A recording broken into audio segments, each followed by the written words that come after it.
Hey everyone, Jordan here. In today's video I'm going to attempt to answer the following question. How do I develop a reading program to address the goals of reading and instruction? Let me be clear, I'm not going to lay out a complete reading program for you. Rather, I'm going to address several considerations that should be taken into account when designing a reading program. Of course, I'll make some practical recommendations and offer some resources. But this video is not intended to be a complete reading program. My goal is to provide you with a framework to design your own program.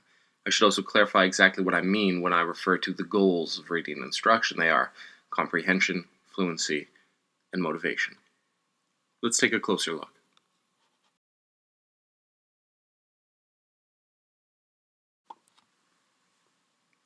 Comprehension refers to one's ability to understand and, through understanding, learn from texts. Reading is purely mechanical without comprehension. If you can't process information, learn from it, and then apply it, you might as well spend 20 minutes staring at nonsense. So how do we teach comprehension?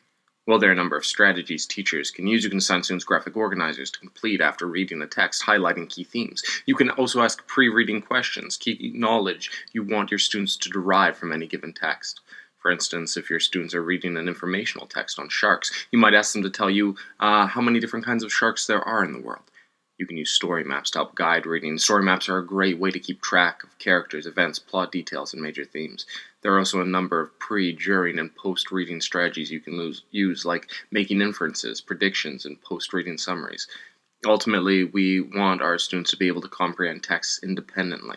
This is a metacognitive ability, the ability to recognize key information, identify what you understand, and what you are still finding confusing. For this to occur, you need to let your students practice comprehension independently.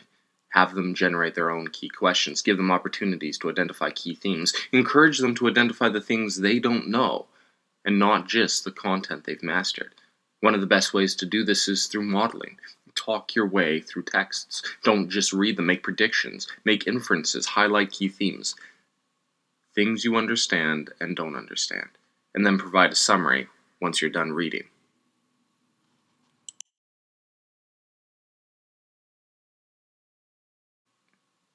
Fluency refers to one's ability to read accurately with ease and pace. It should be automatic and comfortable as opposed to choppy, delayed, and slow. There are a number of ways to teach fluency. One of the best ways is to model it through read-aloud sessions. You can also include a word wall in your classroom, listing common words or dolch words they will encounter regularly. Have your students play games with these words so they can identify them quickly and with ease. Phonomic instruction also improves fluency. By teaching your students letter-sound relationships, you equip them with the knowledge necessary to decode effectively. This is what spelling programs like Words Their Way attempt to do. You can also give your students opportunities to read aloud themselves, either by reading with a partner or with you, or through activities like Reader's Theater. You can even use technology to improve fluency. Record your students reading. Let them see what it sounds like. Have them read the text again and again and again. Does reading become easy? Does it feel natural? Are they able to read accurately with pace and effectively decode the new words they encounter? If they can, they are reading fluently.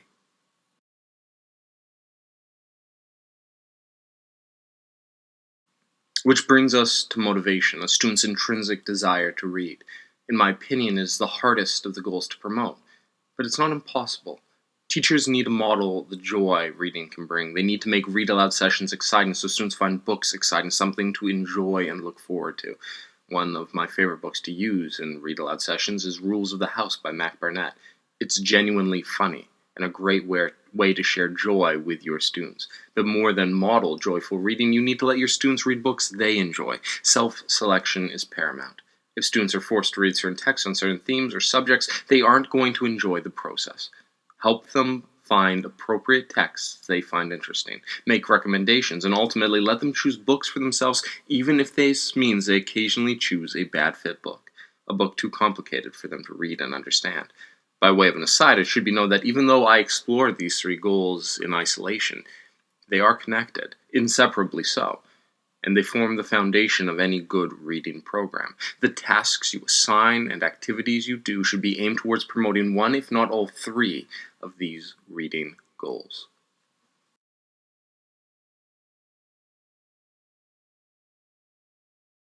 Now that we've discussed the goals of reading and instruction, let's take a closer look at the big four instructional strategies. These are read aloud, shared reading, guided reading, and independent reading.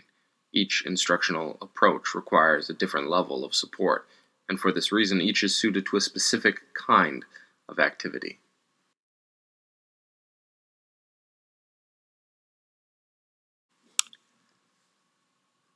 Read aloud is an instructional practice wherein a teacher or caregiver reads a text aloud to an audience, usually a group of students. Read aloud sessions are a great way to model fluency and promote reading motivation. In addition to fluency, read aloud sessions give teachers an opportunity to model active reader habits, things like thinking. Through read aloud sessions, teachers can model how they form connections to other texts and life experiences to enhance meaning, make predictions based on a book's features, and also show how these elements combine to create enhanced comprehension. In addition to modeling these reading habits, read aloud sessions help teachers explore the features of text with their class. Pre-reading questions like, who can tell me what the author's name is? Which side is the front? Where's the picture? Helps facilitate this learning. Because the teacher is heavily involved in the read aloud process, it is a great method to use when teaching reading to a group of new readers, teaching new concepts, and when reading a developmentally advanced text.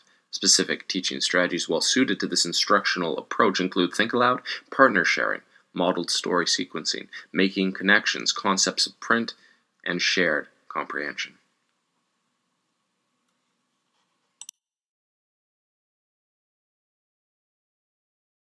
Shared reading is similar to read aloud in that the teacher is heavily involved. However, unlike read aloud, where the students passively listen to their teacher read, in shared reading, the students join their teacher. Because students are actively involved in the reading process, either through the use of large books or overhead projection, it is an ideal format to use when teaching comprehension and word-solving strategies.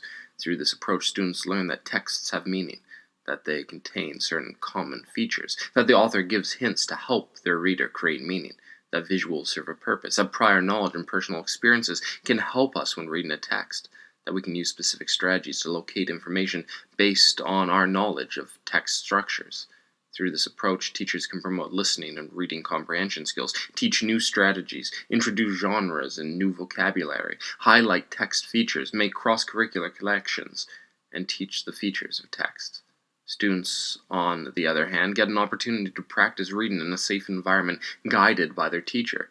They can listen to themselves read, explicitly learn about the features of text, work with others to create meaning, and expand their vocabulary by reading words repeatedly and fluently due to the teacher's leading role. Activities that explore story structure, phonics features, new concepts like concept maps, word hunts, the concepts of print, story sequencing, inferencing, and group summarization are well suited to the shared reading instructional strategy.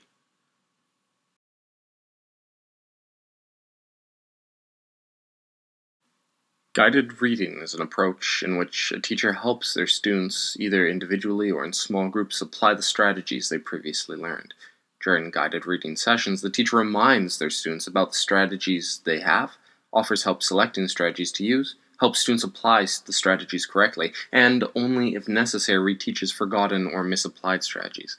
The teacher plays a minor or supportive role during the guided reading process. The teacher should only help when necessary.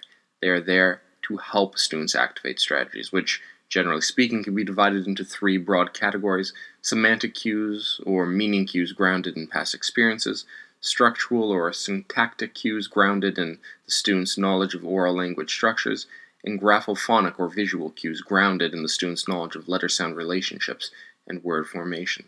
To help students use these strategies, the teacher should go into a guided reading session with a list of specific questions they can ask to help stimulate the use of a specific strategy without accidentally over-helping. It is important to note that because the student takes on the primary role during a guided reading session, the selected text must be at an appropriate developmental level.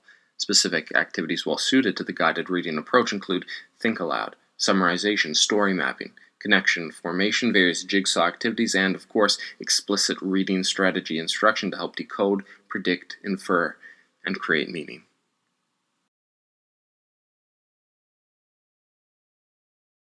Which brings us to independent reading.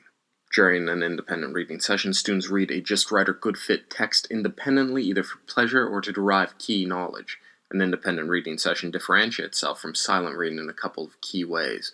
For starters, the teacher assigns specific strategies to their students and sets goals for improvement.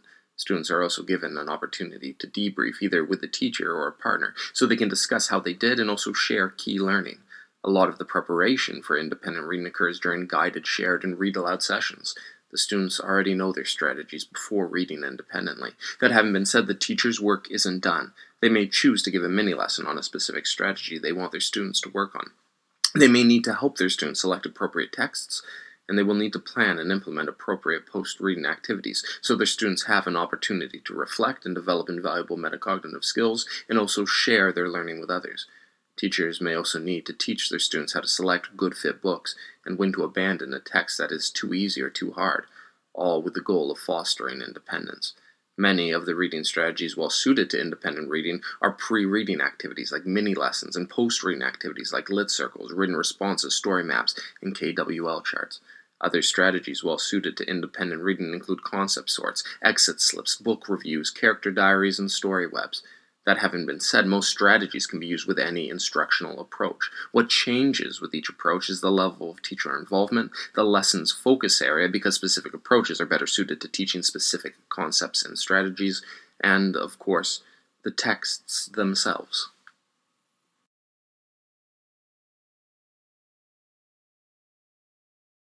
So now we know about reading goals, instructional approaches, and have briefly explored specific strategies that support these goals and instructional methods. The next thing I want to discuss is cross-curricular implementation. Reading instruction shouldn't be confined to English language arts. It's a major part of what we do as teachers and should be incorporated explicitly across the curriculum.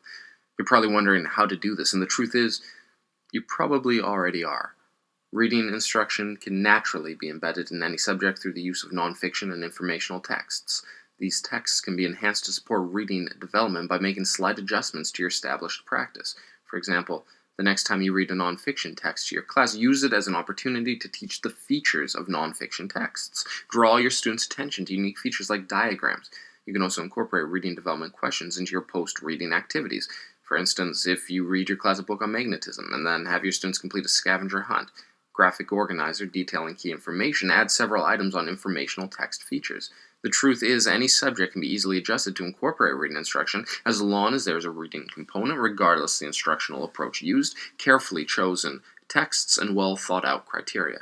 In other words, work smart. Instead of using your next social studies unit to teach one specific social studies competency, incorporate measurable literacy goals through the purposeful activities like jigsaws, independent reading research, fact hunts, and comprehension checklists to expand learning to include literacy development. The odds are most of your units, especially at the primary level, already incorporate a reading instruction component, so capitalize on this. Adjust your criteria to incorporate literacy, adjust your instruction to promote reading strategies, and adjust your activities to promote specific reading goals. In fact, I dare you to go back and look at one of your old units. Think critically about the number of places you could naturally incorporate reading instruction simply by highlighting a goal, a text feature, adding one or two criteria, or by adjusting your activities. You may be surprised by what you discover.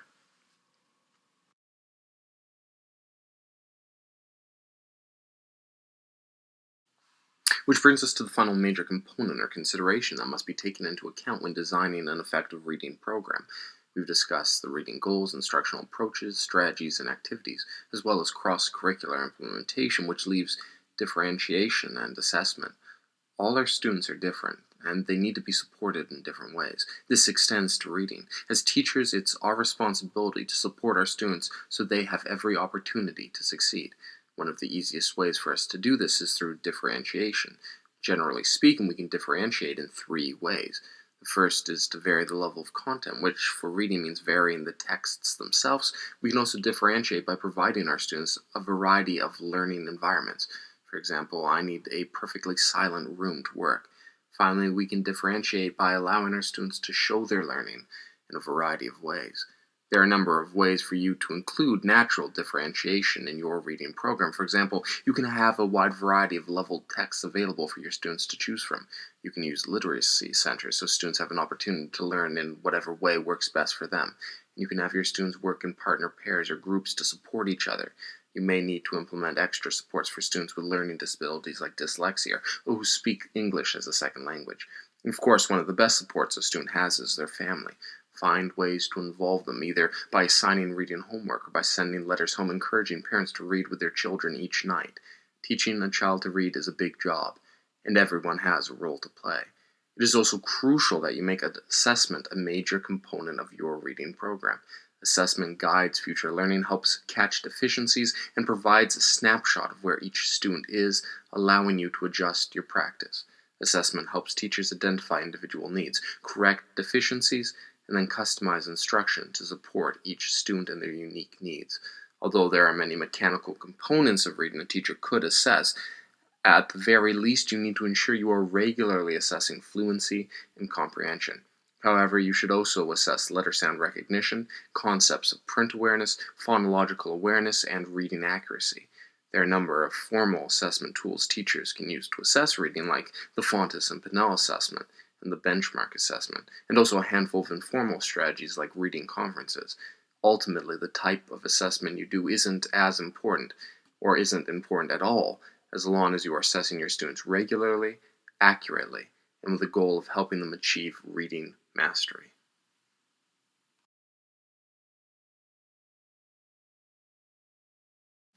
By way of a conclusion, I'd like to briefly discuss First Nations literature. The First Peoples principles are embedded throughout the new curriculum. They are a vital component of everything we do and teach. Reading is no exception. There are many ways to naturally include authentic First Peoples literature in your literacy program, and you should embrace this opportunity.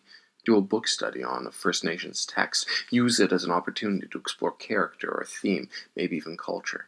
You can also incorporate First Nations teachings cross-curricularly by including authentic nonfiction and fiction texts that explore relevant concepts. I've included a link to Strong Nations, the First Nations bookstore, in the Pathfinder below. In fact, I've included links to many articles, as well as a variety of resources I created and co-created in the Pathfinder below, including a lesson plan on First Nations literature and a unit plan that incorporates a First Nations text into a science unit.